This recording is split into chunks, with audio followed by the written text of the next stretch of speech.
What's up, YouTube? Hope you guys are feeling good. Today, guys, we're back into a new video. Today, we're going to be checking out MSNBC panel in meltdown as Democrats cave in to Donald Trump demand to reopen the government. This is going to be amazing and really, really good. I can't wait to see the meltdown. Let's get right into it, guys. We need to do this while we have the leverage. Of course, there will be families that are going to suffer. But it is one of the few leverage times we have.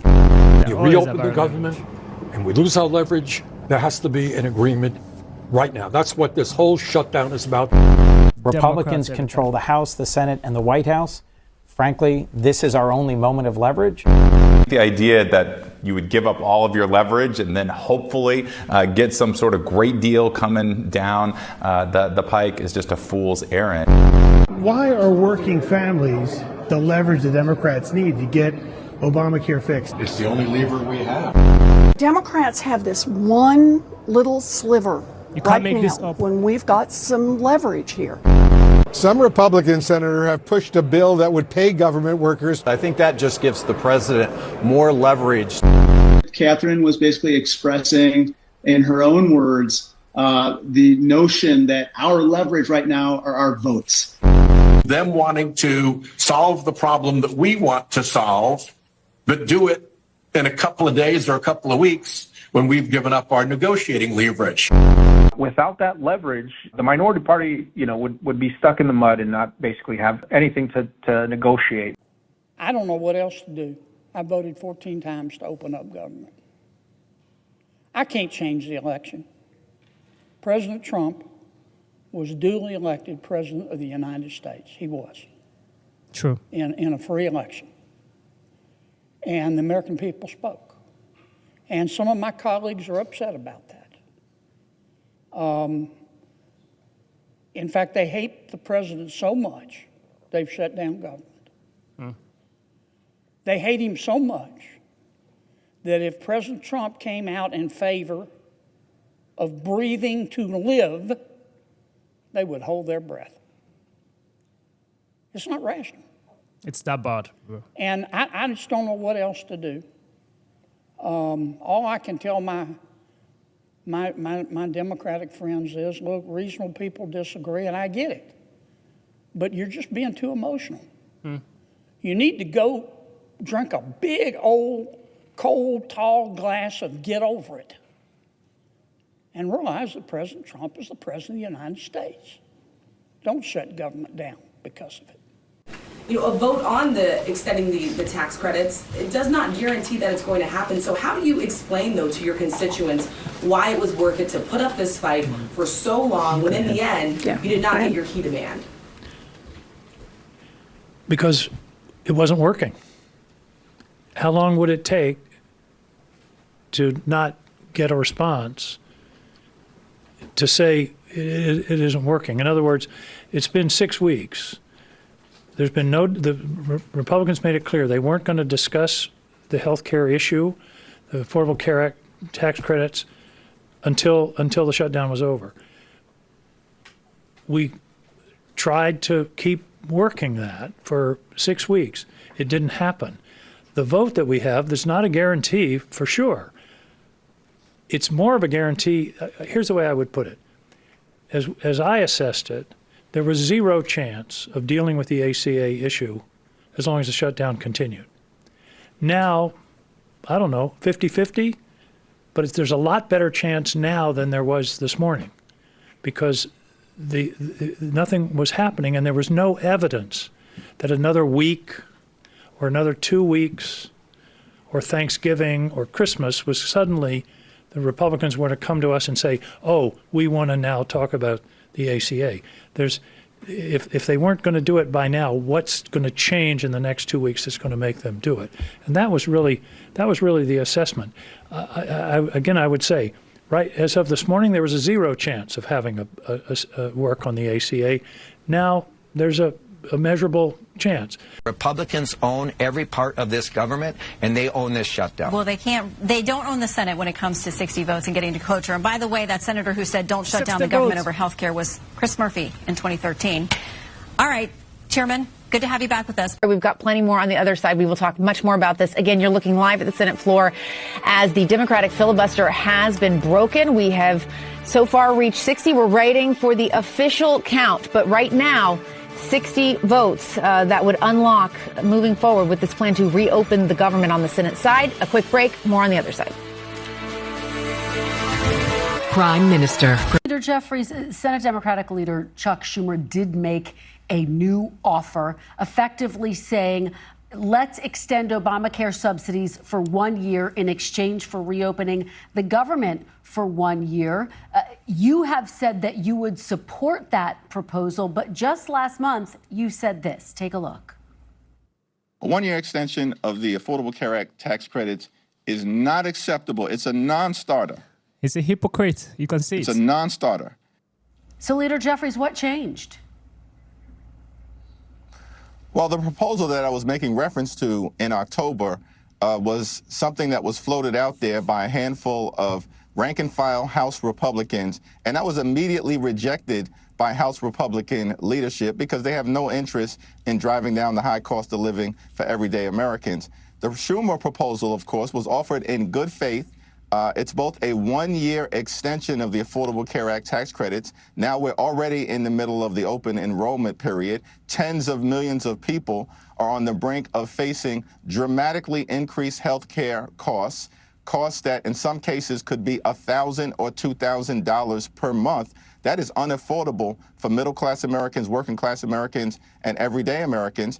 And the Schumer proposal also provides a path toward bipartisan negotiations for a multi-year extension, which would provide the type of certainty that the American people need. I have a lot more questions than answers. I don't know why Senate Democrats are going along with fought this so hard for a date promised in the future, and looks like they're settling for something that is 6 weeks down the line. Like, yeah, I don't get it. I would say it doesn't feel like a gentleman's agreement. It feels like Lucy and the football. Ooh, you know? yeah, I see that. It's like, oh yeah, we promised this vote. Right. Whoops, the vote's gone. But they can even, in good faith, do a vote in the Senate. Nothing's going to happen in the House. Mike Johnson. Yeah, is there. That's what I mean. Right, so I'm like, even if John Thune is being above board, say, I'm going to do this.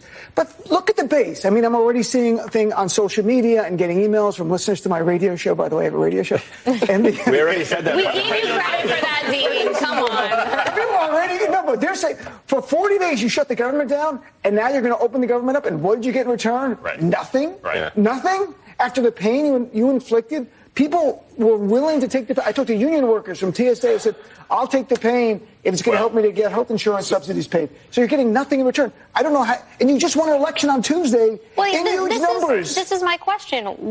What explains the timing here? Like, what changed? The term deals didn't change. The cynical person would say that Democrats won the election, that's what changed. Yeah, Republicans are going to say that. That's exactly what they're going to say. That's true. I'm not flacking. I, worked for 3 Democratic senators back in the day. I'm not flacking for them now. I don't know what their response, a real response, is going to be to that because it's not apparent.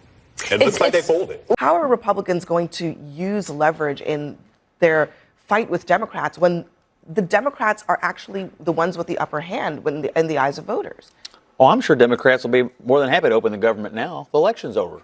I mean, part of the reason they shut it down was to get through tonight. I mean, I would suspect they'll be glad to open it up by the end of the week. Adam Schiff, he was like, hold the line. AOC, there's lots of rumors of people wanting to open it. Look, I don't see what is the incentive for Democrats to back down when voters are basically saying Trump's not doing enough, it's the Republicans' fault, and then they basically handed the keys in this past election to the Democrats. Where's the leverage? Again, these are blue states electing Democrats, not a shock. Democrats clearly wanted this shutdown to get through Election Day. Yeah. I do think they are facing pressure from their internal coalitions. The unions, the air traffic controllers, the government employee unions are desperate to get the government back open. They're feeling a little bit of internal heat. But again, the election's now over. I'm sure tomorrow morning phones will start ringing and it'll be open soon enough. This was a political shutdown, and that's what they did, and now we're through the election. I paid experienced controllers to stay on the job and not retire. I used to have about 4 controllers retire a day before the shutdown. I'm now up to 15 to 20 a day are retiring. So it's going to be harder for me to come back after the shutdown and have more controllers controlling the airspace. So this is going to live on in air travel well beyond the time frame that this government opens back up. Have you put forward a proposal that we can read that you referenced in your speech, which says a clean continuing resolution with the extension of the ACA Biden COVID credits? Yes, as we spoke yesterday. So there is I will not be interrupted. No, my question is there a proposal in writing that we can read? There is a proposal that is very simple. First, you haven't put your proposed fix to the ACA, the new one, which Leader Thune has spoken about on the floor, so we can't give you a counter in writing. But it's very simple, because we have 2 sentences we would add to any proposal, which would extend the ACA benefits for 1 year. That's all, plain and simple. And the leader can put that in his proposal on opening up the government. So it doesn't need a vote. It can't be blocked by anybody. It's the right thing to do. It still have no income caps, so people who make $1 million, $2, $3 million a year? As we said, if he would have listened to my speech yesterday, once we pass the 1-year fix, so people right now aren't in difficulty, we would sit and negotiate that. The leader has said he won't negotiate before. We're willing to negotiate once the credits are extended, plain and simple. And we made that in our proposal yesterday. So for 1 year, people making millions of dollars would still receive these COVID-era subsidies? The bottom line is the senator from Ohio ignores that 99% of people, you want to hurt people making $10,000, $50,000, $90,000 and hold this up? We can fix what the gentleman said in a negotiation, but don't have people who are every day being hurt by paying thousands of dollars more that they can't afford. I know that the senator from Ohio cares about the billionaires. We care about average working people. I yield the floor. So just to be clear, Mr. President, he's running away. So just to be clear, what you heard from the minority leader was the following. I just want to recap it for those of you who might have missed. Number one, he acknowledged that the Democrats have actually not put forward a written proposal that people could look at. Number two, he acknowledged that his plan would be to allow millionaires, let me just say that clearly, people making millions of dollars would receive Biden-era COVID Obamacare subsidies. You heard that right. No income cap. I was going to ask him before he stormed out of the room, because evidently he doesn't want to hear any opposing views or actually engage in meaningful negotiation. He would have heard me ask the next question, Madam President, which is, would he continue $0 premiums, which we know for a fact have enormous levels of fraud? If he had stayed, I would have asked him a third question. Does he want these monies to go directly to insurance companies? Let me repeat that, Madam President, because I don't think the American people have been told the truth here. This money does not go to people. Go to insurance company. This is a check written from the federal government to the wealthiest insurance companies on the planet. True. He wants no income caps, millionaires getting COVID subsidies. He wants $0 premiums that are filled with fraud. And he wants to enrich insurance companies even more. Illegal immigrants are not the reason why our healthcare system is broken. Yeah, it's not deflection at all. In fact, I brought receipts. So here's the CMS, the Center for Medicaid and Medicare Services, right here with their press release earlier this year saying they were having to increase their oversight on states like California who were abusing Medicaid and classifying it as an EUSA, an emergency system, when it wasn't. You've got the average state spends 5% of its Medicaid roughly on emergency services. California, 35 to 40%. Why would that be? Because California passed a state law that says we will fund Medicaid for illegals, and then, oh, by the way, we'll raise our provider taxes, and then, oh, by the way, we'll use that as a match to draw down federal funds. And they're using this whole cavitation process. An accounting trick to put it on the taxpayer. Money is fungible, and California's loophole is abusing it. Listen, and we... All right, back from CNN. Ooh, that was a lively one. And they hate it when you bring receipts. But let's talk about that Medicaid thing for a minute, because what you have right now is a thing called the California loophole. Liberals hate it when you bring receipts. But the California loophole is real. And the reason why the left wants to get this whole spending package revised right now is because they want to be able to fund Medicaid for illegals like California is doing. The Center for Medicaid and Medicare Services earlier this year said they were having to increase their oversight. Why? Because California, New York, other states like that were abusing the Medicaid process by turning their emergency rooms into free clinics and then classifying everything as an emergency service and submitting it for federal matching dollars. Not supposed to work that way. Life-giving, life-saving treatment, yes, that's the Hippocratic Oath.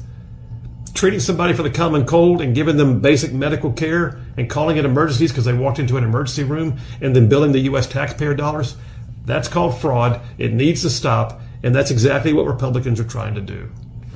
It's pretty simple.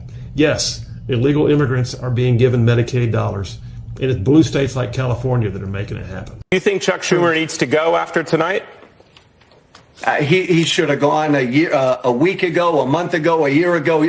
Yes. Yes, you talk about aiming, not meeting the moment, right? Every time he gets in front of a camera, the average Democratic voter out there screams, "Be done with you, be done." And this will only accelerate that. Yes, Joe, do you think the left is headed for a Tea Party-like moment here? I mean, I know that you're new to being a Democrat and you're not like some big lefty or progressive, but this does seem to fit the argument that they have been making, that some of these older or more moderate and establishment figures just aren't ready to meet this moment. Generational change is needed. You know, this sort of seems like if you're one of them, you're running on this. You're challenging I'll tell you what, if I were on set with you all right there, I'm yanking off my mic and I'm hugging you. I'm giving you a big high five. You are exactly right. Look, if your tax dollars are subsidizing the private jets for CEOs and billionaires to go on vacation, wouldn't you want to know about it? Right now, companies can get a tax break when they buy and use corporate jets for business purposes. I don't like it, but unfortunately, that's the law. Such a hypocrite. Oh, wow. So you are part of them. Oh my goodness. She's part of them and she's condemning it. What she's condemning, she's doing. This is sick. And, Chuck Schumer knows what he's doing. He's playing a political game. This was not about SNAP benefits. He was playing a political game by using America as leverage and using the shutdown as leverage to blame Republicans so that after the election, they will come to a meeting to open the government. So we open the government. That's what we're saying now. Democrats wanted, Chuck Schumer wanted Zohran Madani to win the election. Now he has won. And now they're keen into what Republicans say to open the government. They are playing leverage. They don't care about working Americans. They don't care about anybody. They just say it, but they don't mean it. When he said children will go hungry, average American, how would they survive? How would they pay their health care? They don't give a shit. Chuck Schumer don't give a shit. They're just using it as leverage. They're just saying it. Why is it that it's now that they want to reopen the government? Why now? Why not 25 days ago? Why not 30 days ago? After 40 days of government being shut down. And it's now they want to reopen it. Why? Think about it. It's a leverage. They're playing a political game on Americans. It's a political game that they're playing. And we've seen this, their scheme. It's a political game. And this healthcare, Obamacare, is a crap. The insurance companies are getting more rich. Like, if you had to compare from when they started this Obama healthcare, bullshit crap, till now, insurance companies have gotten like 400% increase. 400%. They're making insurance companies way richer than they should be in the first place. And whereas the working class citizens of Americans are not actually like, the healthcare is not actually touching everyone, number one.